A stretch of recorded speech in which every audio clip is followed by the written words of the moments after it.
T Balram, നോക്കൂ, PDDP act പ്രകാരം എടുത്തിട്ടുള്ള കേസ്, അതുപോലെ തന്നെ അന്വേഷണ ഉദ്യോഗസ്ഥരെ ക്രമസമാധാന ചുമതലയുള്ള ഉദ്യോഗസ്ഥരെ ആക്രമിച്ച കേസിൽ അറസ്റ്റ് അല്ലാതെ മറ്റു പോംവഴികളില്ല എന്ന് പോലീസും റിമാൻഡ് ചെയ്യപ്പെട്ടതിലൂടെ അത് കോടതിയിൽ തെളിയിക്കപ്പെട്ടു എന്നുമാണ് സർക്കാരിൻ്റെ വാദം.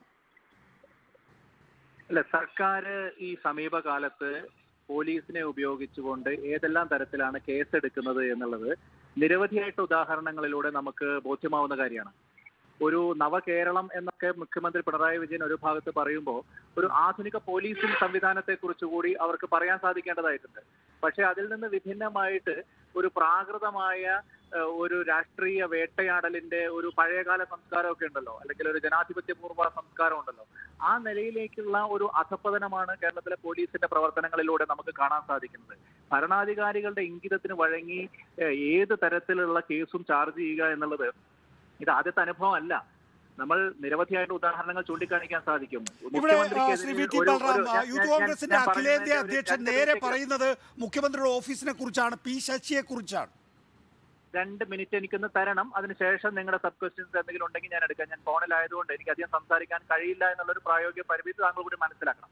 അപ്പൊ ഞാൻ പറഞ്ഞു വന്നത്, ഇവിടെ മുഖ്യമന്ത്രിക്കെതിരെ ഫ്ലൈറ്റിൽ ഒരു മുദ്രാവാക്യം വിളിക്കുമ്പോൾ മുഖ്യമന്ത്രിയുടെ എത്രയോ മീറ്ററുകൾക്ക് അപ്പുറത്താണ് ആ മുദ്രാവാക്യം വിളിക്കുന്ന 2 ചെറുപ്പക്കാർ നിൽക്കുന്നത് എങ്കിലും അവർക്കെതിരെ കേസെടുക്കുന്നത് വധശ്രമത്തിനാണ്.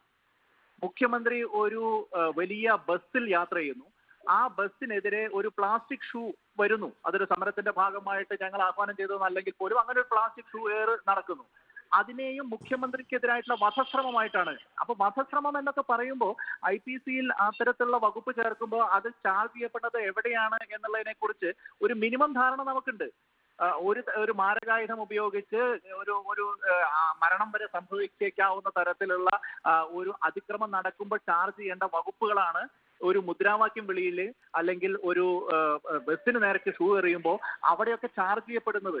അപ്പോൾ പോലീസ് രാഹുൽ മാങ്കൂട്ടത്തിനെതിരെ ഇപ്പൊ ചാർജ് ചെയ്തിരിക്കുന്ന കേസുകളും നമ്മൾ അങ്ങനെ ഒറ്റപ്പെട്ടതായിട്ടല്ല കാണേണ്ടത്. കഴിഞ്ഞ കുറച്ച് കാലങ്ങളായിട്ട് പിണറായി വിജയൻ ഒരാളെ കൊടുക്കാൻ തീരുമാനിച്ചാൽ, ഒരാൾക്കെതിരെ പോലീസിനെ ഉപയോഗിച്ചുകൊണ്ട് വേട്ടയാടൽ നടത്താൻ തീരുമാനിച്ചാൽ അതിനനുസൃതമായിട്ട് തന്നെ ചാർജ് ചെയ്യുക എന്നുള്ളതാണ്.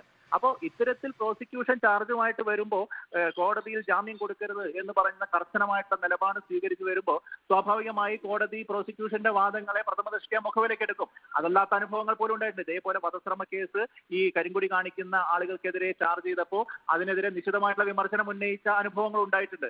പക്ഷെ പൊതുവിൽ ഇത്തരത്തിലുള്ള സാഹചര്യങ്ങളിൽ പ്രോസിക്യൂഷനൊപ്പം നിൽക്കുക എന്നുള്ളതാണ് കോടതികളുടെ സ്വാഭാവികമായിട്ടുള്ള. ആ നിലയിൽ മാത്രമേ ഞങ്ങൾ ഇതിനെ നോക്കിക്കാണുന്നുള്ളൂ.